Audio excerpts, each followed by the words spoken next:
My name's Andrew, and I just started to get into medium format photography during COVID. So I just want to thank everybody who's put out tutorials, recommendations, video how-tos on the Mamiya RZ67. I found it very instructive and awesome. It's been nice to be able to turn to everybody else in the world as a resource for learning. So with that in mind, I got myself a Mamiya RZ67 Pro 2. And one of the things that came with it was a Polaroid back, so I could put film pack in there. Unfortunately, I was not aware that you couldn't find this film anywhere. So I decided to retrofit a Fuji Instax camera into the Mamiya and see if I could get that to work.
Here are a few images from the Fuji RZ67 shoot, and some of these, like this one, this is actually blurry.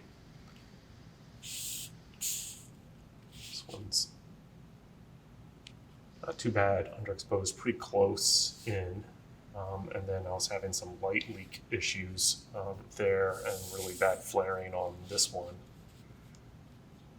This was corrected after I put a piece of gaffer's tape on the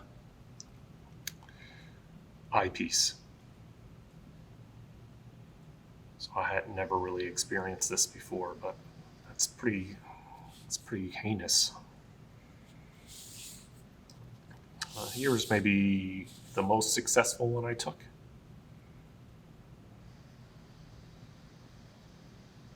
Again, using kind of flash triggering this to an Instax. I think one of the most difficult things is understanding depth of field, and as well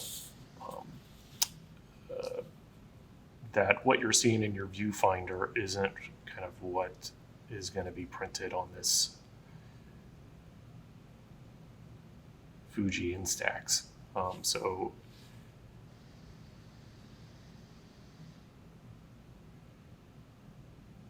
it's a rough guess, basically, what you see in your viewfinder to what you get could be moved over a little bit. So I'll have to keep on playing with that. This is an example of one that was pointed. Actually, in the viewfinder, this composition was right in the middle.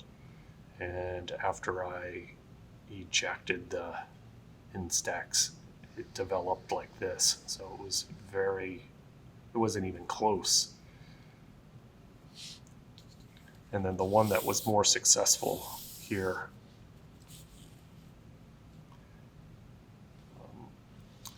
this rose was almost off the viewfinder, off the composition that I was framing up. So this is the way that I've attached it. I haven't glued this up yet, and I'm using just the red test print instead of the tough PVL, the tough PVA black plastic. So I've actually taken I guess the component that attaches to the RZ from an old film back. And actually the film backs can get expensive for 120 film. So this is actually from 220. And I removed this part. And then I sanded down, shaved down this component, which was a little raised. I wanted to get that as flat as possible. And then I snipped out this little bit because that goes around this battery here. And the battery is kind of a difficult part to work around with this Fuji Instax. So that actually fits right on there. I tried to 3D print this a few times and I got pretty close, but it wasn't as perfect as I wanted to. So I kind of like this problem solved better. This way also gives me the slide, which I hadn't figured out in my model, and a really awesome closing ring. The one that I had made was out of plastic, so it worked okay, but it didn't work nearly as nicely as this.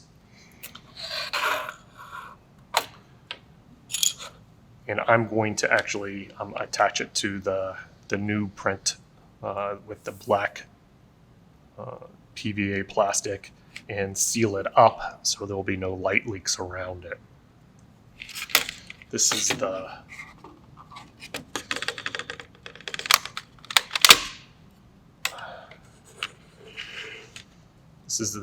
print that I made, and this will attach to the Fuji, and it doesn't have to be glued to the Fuji.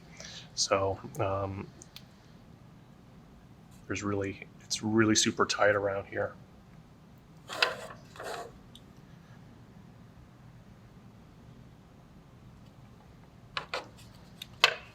And then when I get done printing it in black, I'm spraying it with plastic dip as well, just to ensure that there's no light seepage from coming in through the plastic. And so here's the rewire of this unit. And I'll put the links to the directions for this rewire. I actually got this from someone who rewired their Instax to accept a different lens. So I followed their advice and soldered these wires through. I soldered these wires through a small board that I purchased from Pololu. I forget the name of the website. So again, this all works out no problem.